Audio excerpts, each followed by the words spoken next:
নমস্কার, test of ফ্লেভারের আরেকটি পর্বে আপনাদের স্বাগত জানাই। আজকে আমি ডালিয়ার খিচুড়ি করে দেখাচ্ছি আপনাদের।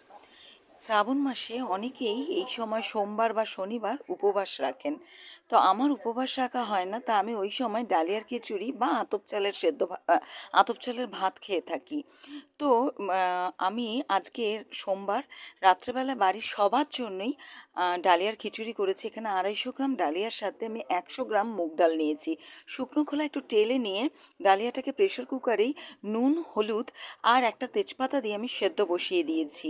তারপর সাইডে একটা মশলা, শুকনো মশলা আমি গুঁড়ো করে নিয়েছি, যেমন এটা ধনে, জিরে, গোটা গরম মশলা আর শুকনো লঙ্কা, তেজপাতা। তারপরে আমি ডালিয়ার খিচুড়ির জন্য একটা মশলা করে নিয়েছি, ধনে, জিরে, আদা। এটা একটু শুকনো গ্রাইন্ড করে নিয়ে তারপর টমেটোর সাথে আরও একবার পেস্ট করে নিয়েছি। এরপর কড়াইয়ের মধ্যে একটু তেল দিয়ে, আমার ঘরে সবজি ছিল এই সময় একটু কুমড়ো আর পটল, আলু, যার কাছে যেরকম সবজি থাকে সেরকমই দিতে পারেন। তো এই সবজিগুলি দিয়ে আমি হালকা করে অল্প তেলে ভেজে তুলে নেব।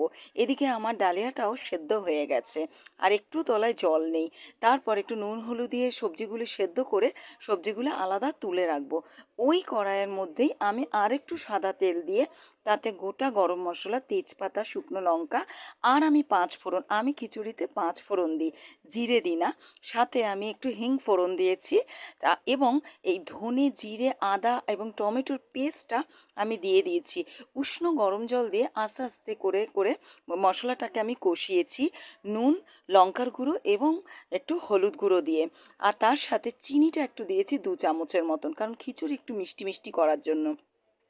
আবারও একটু উষ্ণ গরম জল দিয়ে এবার ভাজা সবজিগুলি আমি অ্যাড করে দিয়েছি।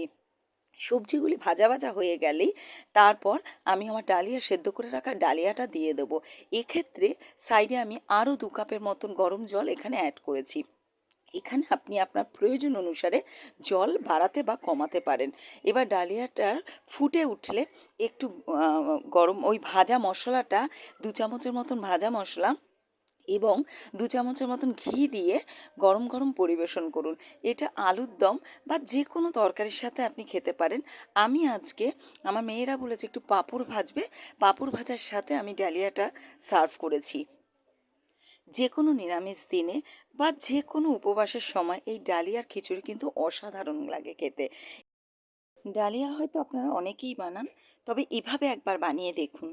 ভালো লাগলে একটি লাইক দিয়ে চ্যানেলটিকে সাবস্ক্রাইব করার অনুরোধ রইল। সকলে সুস্থ থাকুন, ভালো থাকুন। ধন্যবাদ।